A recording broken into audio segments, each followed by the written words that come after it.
graça e sua bênção para vivermos um dia abençoado e feliz.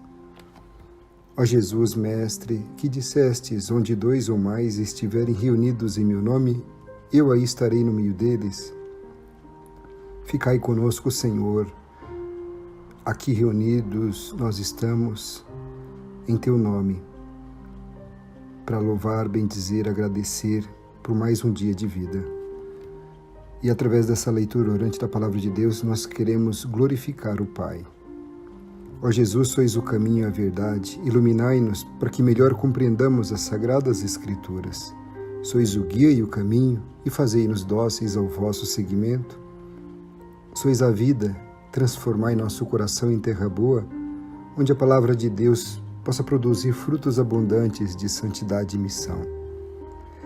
Enviai, Senhor, o vosso Espírito Santo para nos ensinar a amar as Escrituras e assim possamos reconhecer a vossa voz de bom pastor que nos guia.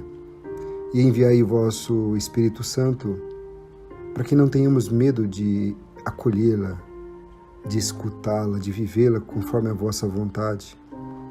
Que a palavra transforme o nosso coração, tornando-nos simples, humildes, como crianças, como o Senhor mesmo comparou em relação ao reino, o reino de Deus. Amém. Meu irmão, minha irmã, convido você neste momento a iniciar a nossa oração traçando o sinal da cruz. Em nome do Pai, do Filho e do Espírito Santo. Amém. E neste domingo, nós vamos celebrar a liturgia do 25º domingo do tempo comum. E neste novo dia busquemos o Senhor, que em sua palavra nos alimenta, nutre, fortalece na caminhada, indica-nos o caminho da vida plena. E silenciando o nosso coração, possamos repetir algumas vezes esta oração. Ó Jesus, Mestre, iluminai minha mente, movei meu coração, para que esta meditação produza em mim frutos de vida.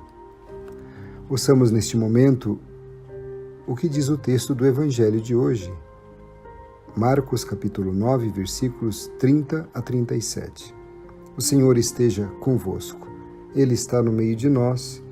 Proclamação do Evangelho de Jesus Cristo segundo São Marcos. Glória a vós, Senhor. Naquele tempo, Jesus e seus discípulos atravessavam a Galileia. Ele não queria que ninguém soubesse disso, pois estava ensinando a seus discípulos, e dizia-lhes: O Filho do Homem vai ser entregue nas mãos dos homens, e eles o matarão, mas 3 dias após sua morte, ele ressuscitará. Os discípulos, porém, não compreendiam estas palavras e tinham medo de perguntar. Eles chegaram a Cafarnaum. Estando em casa, Jesus perguntou-lhes: O que discutíeis pelo caminho? Eles, porém, ficaram calados, pois pelo caminho tinham discutido quem era o maior. Jesus sentou-se, chamou os 12 e lhes disse: Se alguém quiser ser o primeiro, que seja o último de todos e aquele que serve a todos. Em seguida pegou uma criança, colocou-a no meio deles e, abraçando-a, disse: Quem acolher em meu nome uma destas crianças é a mim que estará acolhendo, e quem me acolher está acolhendo não a mim, mas aquele que me enviou. Palavra da salvação. Glória a vós, Senhor. Meu irmão, minha irmã, quais palavras mais se repetem no Evangelho de hoje? Quem são os personagens que aparecem na narrativa? Destaque os ensinamentos de Jesus aos seus discípulos. No Evangelho de Marcos, o caminho representa o itinerário de formação do discipulado. Jesus não quer um grupo de fanáticos que entoem vivas ao seu nome, mas um grupo de pessoas responsáveis que sejam capazes de assumir seu projeto em favor da vida, ou seja, do reino de Deus. Por essa razão, seus esforços se concentram no ensinamento de seus seguidores. Mas a instrução parte dos desacertos e das incompreensões que eles vão revelando ao longo do trajeto para Jerusalém. No Evangelho deste domingo, Jesus utiliza uma estratégia pedagógica muito criativa. Retoma a discussão dos discípulos, que no caminho estavam concentrados não em seu ensinamento, mas na partilha dos cargos burocráticos de um hipotético governo, Jesus reconduz a discussão mediante um exemplo tomado da vida diária. Coloca uma criança no meio deles. Tal gesto revela como o presente e o futuro da comunidade dos seus seguidores está em colocar no centro não as próprias ambições, mas as pessoas mais simples e excluídas. Só assim se reverte o sistema social de valores. E só assim a comunidade torna-se uma alternativa inspirada frente ao mundo que só sabe colocar no centro as pessoas ricas e poderosas. A novidade de Jesus consiste em tornar grande quem é pequeno, despojado de poder e prestígio. Os discípulos queriam construir a nova comunidade em bases de poder a partir do maior e do primeiro.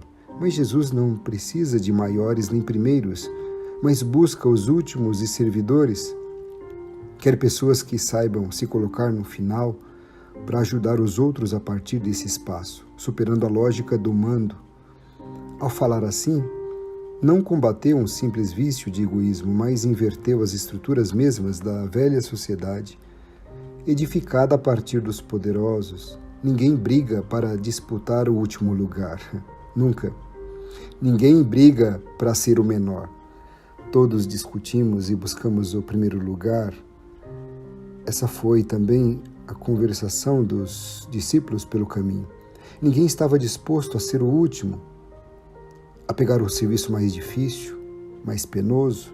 Todos queriam ser os primeiros. É a lei da vantagem que leva vantagem em tudo. E isso porque Jesus acabara de anunciar de novo a entrega de sua vida em favor dos outros em serviço de amor. Por isso, quando em casa lhes pergunta o que discutis pelo caminho, todos ficaram mudos, calados. Agora ninguém quer dar a cara à tapa, todos são inocentes. Com sua pergunta, Jesus quer que tragam à luz seus íntimos e perversos sentimentos, mas guardam silêncio porque sabem que não estão de acordo com o que o Senhor vinha lhes ensinando. Entre eles, continuam na dinâmica da busca do domínio e do poder, do prestígio, do reconhecimento, da fama. Os discípulos haviam discutido sobre quem é ou deve ser o maior. Como todo grupo humano, também no grupo de Jesus surgiram invejas, desejos de liderança, disputas sobre privilégios, mas Jesus não é um ditador, não impõe seu domínio pela força. Ele sabe que seu grupo de seguidores tenderá a dividir-se em grupinhos de influência ou prestígio. Ele tem consciência que onde predomina o poder, a vaidade, a força, ali não há possibilidade de uma verdadeira comunidade. Só superando a lógica do desejo de poder é que se pode edificar o reino da nova humanidade, um mundo onde os mais fracos e vulneráveis possam viver em amor e crescer em vida. Jesus já tinha apresentado o seu projeto em chave de ruptura social e religiosa, investindo toda a sua vida em favor dos outros. Ele desencadeou um movimento humanizador, onde não há lugar para o domínio, a imposição, mas espaços de gratuidade, de ajuda mútua, abertos aos mais necessitados, a partir de uma perspectiva de entrega da vida. O seu projeto revelou-se luminoso, mas humanamente falando, parecia inviável, pois todo o grupo humano busca organizar-se numa estrutura de poder e os discípulos de Jesus pretendiam fazer isso, de maneira que alguns pudessem ocupar os lugares chaves da comunidade. Por isso, para inverter esse modelo e criar uma comunidade diferente, Jesus toma uma criança e realiza um gesto provocativo. Coloca a criança no centro, na roda, e abraça a criança. Os discípulos conspiram, buscando poder e prestígio. No entanto, Jesus descobre e desmascara tal conspiração, oferecendo amor através do abraço daquela criança. Dessa forma, a autoridade, ou seja, colocá-la no meio, se torna ternura. A autoridade de Deus, ela se manifesta pela ternura, pela acolhida. Por isso, assim deve ser o rosto da igreja. Uma igreja acolhedora, uma igreja de ternura. Uma igreja com a face de Maria. A criança é importante porque está à mercê dos demais e necessita carinho. Jesus põe a criança no centro de todos. Os discípulos buscam o centro, mas o verdadeiro centro da vida de Deus está já ocupado pela criança a quem Jesus a coloca de pé, em sinal de autoridade, no meio do círculo onde ele mesmo havia se situado, convertendo-a em autoridade máxima. Aqui aparece um Jesus que, provocativo, Messias de ternura, que não só abraça as crianças, senão que propõe esse gesto como sinal de identidade de seu discipulado e reino. A mesma criança aparece assim como autoridade, sinal do Messias. Quem a recebe, diz ele, a mim recebe. No espaço central da igreja, abraçada a Jesus, encontramos uma criança. A nova comunidade passa a ser lugar para o abraço. Ambos, Jesus e a criança, formam a verdade messiânica. Com esta imagem desaparecem os modelos de domínio, de prestígio, ou seja, ser maior, ser primeiro, ser mais poderoso.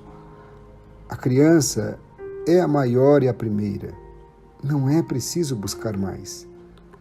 A partir daí se pode falar de igreja. Quem acolhe a criança, oferecendo-lhe espaço para o abraço no centro da casa, esse sim faz parte da comunidade cristã. Frente aos discípulos patriarcalistas que buscavam o domínio e o poder, ser grandes, conquistar com risco os primeiros lugares, Jesus elevou aqui o modelo de uma igreja que é família, lar materno, a serviço dos pequenos, lugar da acolhida e do crescimento das crianças. O Jesus de Marcos superou o modelo de família patriarcalista entendida como hierarquia de poder. Ao iniciar o movimento de vida nas casas, Jesus insiste na necessidade de que toda a comunidade de seus seguidores atue de um modo materno-paterno, acolhendo os mais necessitados e, de um modo especial, as crianças, com o gesto de autoridade. A criança é o centro da comunidade e, de ternura, a criança oferece-se o calor da vida e o abraço. Frente a uma sociedade do descarte, onde as crianças são as primeiras vítimas da violência, o Evangelho de hoje torna-se ocasião privilegiada para repensar a atitude dos cristãos frente à infância desamparada. Também a igreja, quando está só focada no poder,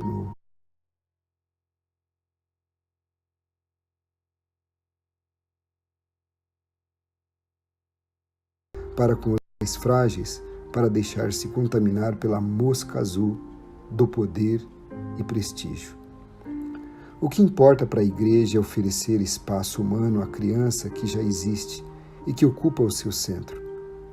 Não é questão de dogmas mais ou menos racionalizados, nem tampouco das grandes estruturas. A igreja deve fazer-se lugar de vida para as crianças. A comunidade cristã não deveria ser um grupo dominado por sábios anciãos, uma gerontocracia.